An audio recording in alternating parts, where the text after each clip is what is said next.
আউযুবিল্লাহি মিনাশ শাইতানির রাজিম। বিসমিল্লাহির রহমানির রহিম। ঐতিহ্যবাহী ১ নং উত্তর হামসালি ইউনিয়নের বাংলাদেশ জাতীয়তাবাদী দল বিএনপির নবনির্বাচিত ইউনিয়নের প্রতিনিধি এবং ওয়ার্ডের প্রতিনিধিবৃন্দ এবং আজকের এই অনুষ্ঠান যারা আয়োজন করেছেন অর্থ গণিজন সবার প্রতি রইল আমার ব্যক্তিগত পক্ষ থেকে সালাম। আসসালামু আলাইকুম ওয়া রাহমাতুল্লাহি ওয়া বারাকাতুহু। প্রিয় উপস্থিতি, বসেন।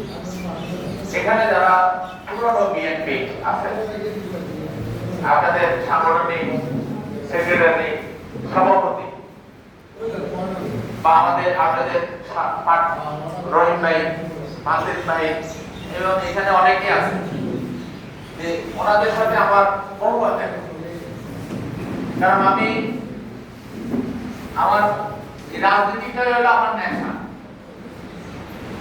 কারণ আমার কোনো রাজনীতির জন্য প্রোগ্রামে চলে যেতাম।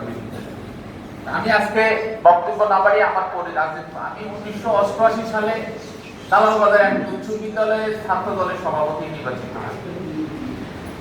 1988 সালে। 1992 সালে আমি দালালবাজার ইউনিয়ন ছাত্র দলের সাধারণ সম্পাদক নির্বাচিত হই। দীর্ঘদিন সাধারণ সম্পাদক ছিলাম। আমার সভাপতি বানাইল না, আমি ছোট। আমার সাথে 3 জন সভাপতি পরিবর্তন হয়েছে। পরে আমি আবার গেটা থানার ছাত্র দলের সাংগঠনিক সম্পাদক হই। গেটা এটা মনে হয় আমাদের 96 আগে 95। এরপরে আমি আবার থানা ছাত্র দলের সাধারণ সম্পাদক থাকি, দায়িত্ব পালন করি।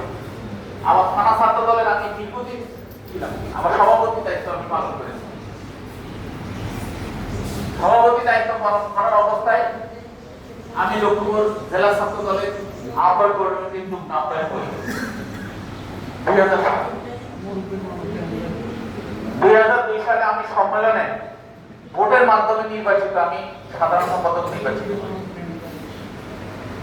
আমার সাথে এখন যুব দলের সভাপতি আলী হুমায়ুন ছিলেন, কিরণ পাটারি ছিলেন, আমাদের উত্তর ইউনিয়নের সাবেক চেয়ারম্যান ইউসুফ চেয়ারম্যান ছিল।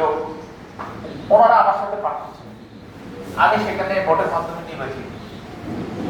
দীর্ঘদিন আমি এই জেলা ছাত্র দলের দায়িত্ব পালন করি 2002 সাল থেকে।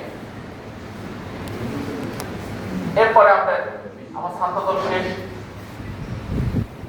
আমি জেলা যুব দলের দায়িত্ব ছিলেন আমার করে মিলন আমার মামা এখন আসলে